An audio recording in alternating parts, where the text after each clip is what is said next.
पटना का एक पुराना मोहल्ला, संकरी गलियां, और उन्हीं संकरी गलियों में एक टूटा फूटा घर था जिसमें रहता था रघु अपनी बूढ़ी माँ और बीवी के साथ। सुबह के 7 बजे हैं और रघु माँ के पैर दबाते हुए कहता है, अम्मा उठो भी, तुम्हारी दवाइयों का वक्त हो गया है।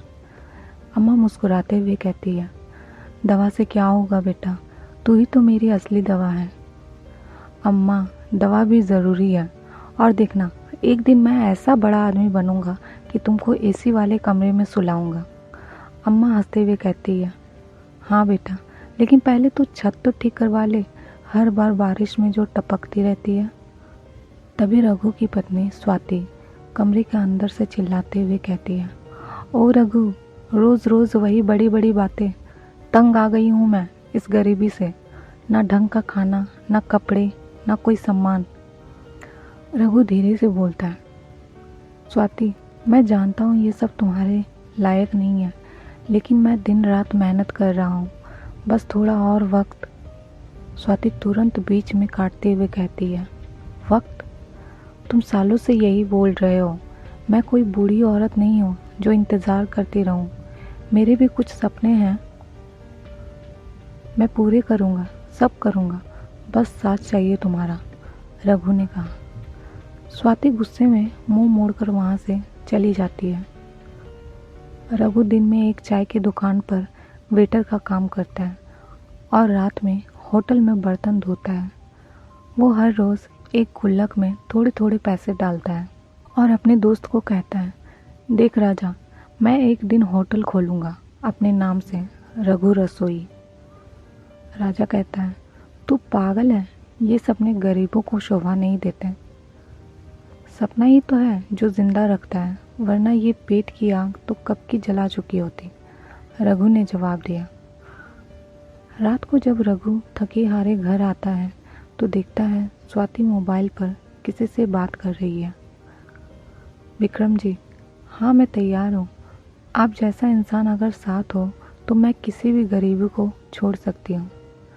रघु दरवाजे पर खड़ा सब सुन रहा होता है, लेकिन कुछ कह नहीं पाता।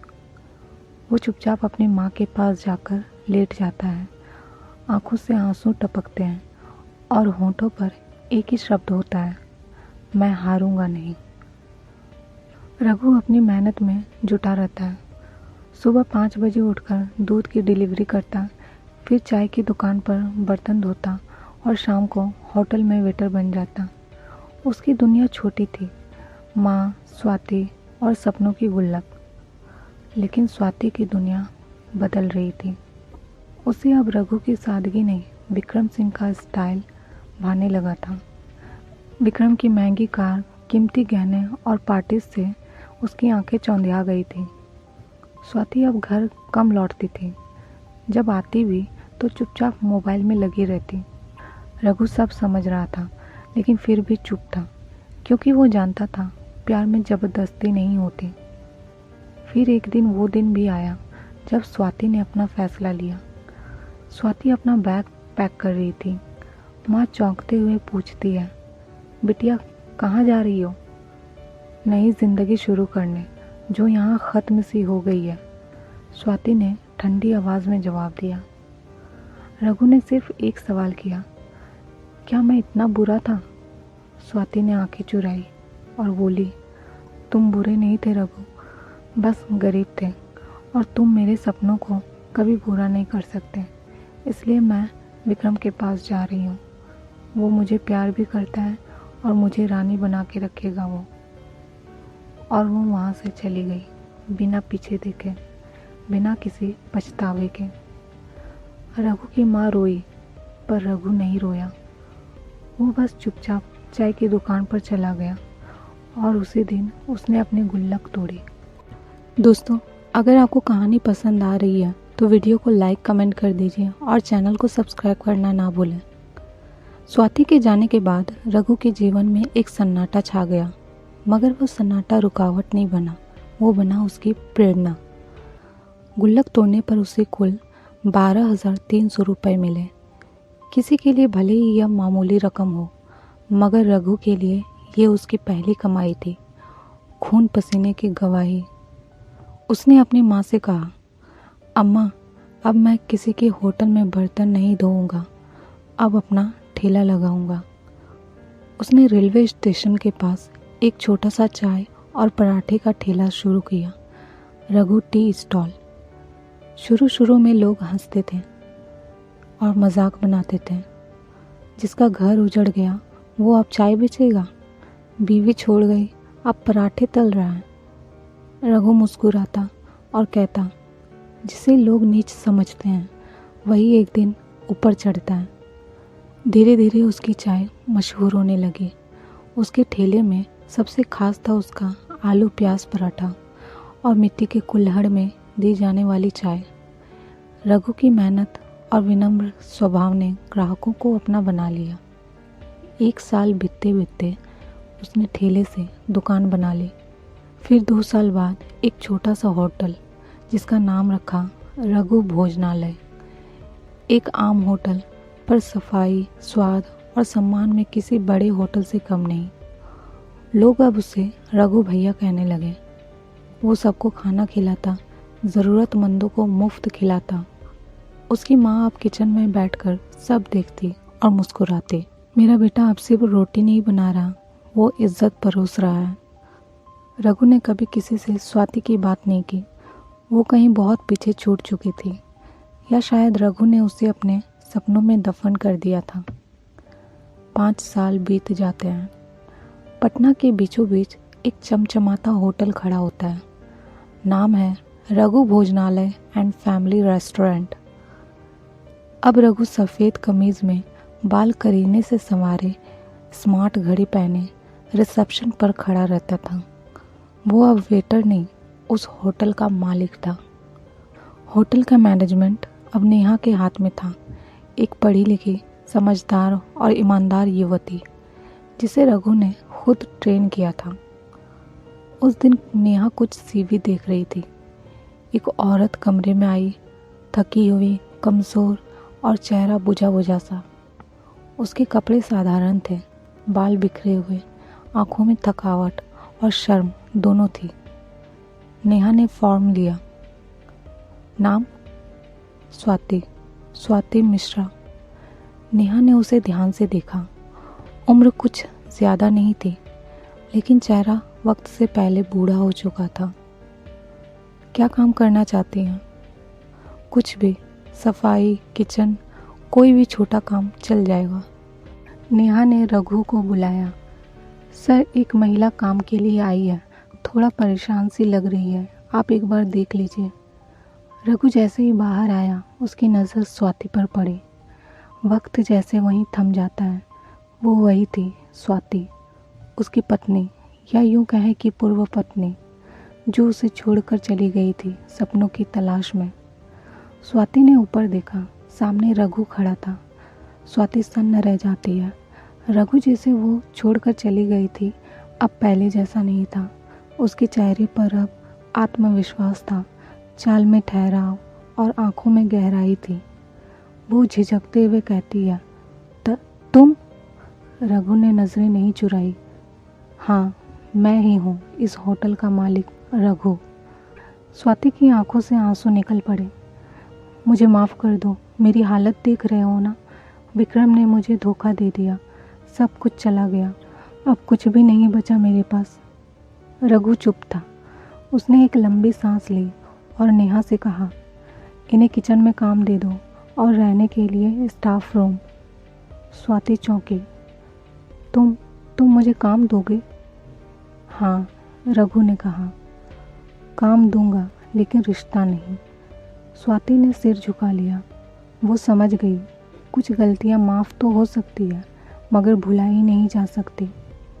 स्वाति अब रघु के होटल में काम करने लगी थी, किचन में बर्तन साफ करने से लेकर झाड़ू पोछा तक। वो कभी जिस होटल की मालकिन बनने के सपने देखती थी, अब उसी के फर्श को चमका रही थी। कभी कभी किचन स्टाफ उसे ताना मारते। एक समय रघु भैया को छोड़ दिया था, अब उन्हीं की चप्पलों के पास काम कर रही हो। लेकिन रघु ने एक सख्त निर्देश दे रखा था, किसी को उसके अतीत से मत तोलो। रघु ने कभी भी स्वाति को नीचा नहीं दिखाया, ना कोई बदला लिया, ना ताना मारा, बल्कि उसने उसकी तनख्वाह बाकी स्टाफ से थोड़ी ज़्यादा रखी ताकि वो इज्जत से जी सके। एक दिन होटल में एक बड़ा फंक्शन था। कुछ वीआईपी मेहमान आ रहे थे। रघु व्यस्त था, सब व्यवस्थाएं देख रहा था। तभी नेहा दौड़ती हुई आई। सर, स्वाति बेहोश हो गई है किचन में। रघु भागकर गया। स्वाति ज़मीन पर पड़ी थी, चेहरा पीला और शरीर कांप रहा था। रघु ने बिना एक पल गंवाए उसे अपनी कार में बिठाया और अस्पताल ले गया। डॉक्टर ने बताया, इन्हें कई दिनों से सही पोषण नहीं मिला है, खून की कमी है, तनाव और थकान से हालत बिगड़ी हुई है। रघु रात भर अस्पताल में बैठा रहा, बिना कोई शिकायत, बिना कोई सवाल किए। सुबह जब स्वाति की आंख खुली, उसने रघु को देखा। तुम यहाँ? तुम्हें इलाज की ज़रूरत थी, पर क्यों कर रहे हो ये सब मेरे लिए? स्वाति की आंखों में पश्चाताप साफ झलक रहा था। रघु शांत था। उसने कहा, क्योंकि तुम एक इंसान हो और तुमने भले ही मेरे साथ कितना भी गलत किया हो, लेकिन इंसानियत बदले से बड़ी होती है। मैंने तुम्हें माफ़ कर दिया है, लेकिन मैं अब बहुत आगे निकल चुका हूँ। स्वाति फूट फूट कर रोने लगी। वो समझ चुकी थी, वो आदमी जिसे उसने छोड़ दिया था, वो सिर्फ बड़ा नहीं बल्कि महान भी बन चुका है। रघु की होटल अब सिर्फ एक व्यापार नहीं थी, वह एक मिसाल बन चुकी थी। स्वाति अब रोज़ बिना आंखें झुकाए काम करती थी। चेहरे पर पश्चाताप की जगह अब आत्मसम्मान था। एक दिन नेहा ने उससे पूछा, क्या तुम्हें दुख नहीं होता कि तुमने रघु सर को खो दिया? स्वाति ने शांति से जवाब दिया, अब नहीं, क्योंकि अब मैं जानती हूँ कि कुछ रिश्ते लौट कर नहीं आते, लेकिन इंसान खुद को नया बना सकता है। रघु ने उसे दूसरा मौका दिया था, जैसे ज़िंदगी ने उसे दूसरा मौका दिया था। रघु अब शहर का जाना माना नाम बन चुका था। उसकी कहानी कॉलेजों में सुनाई जाती थी। सोशल मीडिया पर लोग उसे रियल हीरो कहते थे। लेकिन रघु वैसा ही रहा, सरल, शांत और ज़मीन से जुड़ा। एक शाम होटल की छत पर रघु अकेले बैठा हुआ था। हवा में ठंडक थी, पर दिल में सुकून। तभी स्वाति आई। हाथ में एक लिफाफा था। ये मेरा इस्तीफ़ा है। रघु ने बिना कुछ कहे कागज़ लिया और देखा। क्यों? उसने बस इतना ही पूछा। क्योंकि अब मैं अपने दम पर कुछ करना चाहती हूँ। आपने मुझे जो सम्मान दिया, उसे औरों तक पहुँचाना चाहती हूँ। रघु मुस्कुराया और बोला, अब तुम्हें खुद पर भरोसा है? स्वाति की आंखों में आंसू थे। आपने जो दिया, उससे खुद पर भरोसा लौटा है। रघु ने उसका कंधा थपथपाया। कभी भी ज़रूरत हो, रघु का दरवाज़ा हमेशा खुला रहेगा, लेकिन अब तुम किसी की मोहताज नहीं हो। स्वाति चली जाती है। कुछ महीने बाद रघु अम्मा अन्न सेवा केंद्र नामक संस्था शुरू करता है, जहाँ ज़रूरतमंदों को मुफ्त भोजन मिलता है और महिलाओं को रोज़गार की ट्रेनिंग दी जाती है। उसी संस्था में एक ट्रेनर के रूप में स्वाति भी शामिल होती है, अब एक आत्मनिर्भर सशक्त महिला के रूप में। नेहा अब रघु की बिजनेस पार्टनर बन चुकी थी। रघु और नेहा के बीच एक सुंदर मित्रता थी, जिसमें आदर था, प्रेम नहीं, पर एक साझा सपना ज़रूर था, समाज को बदलने का।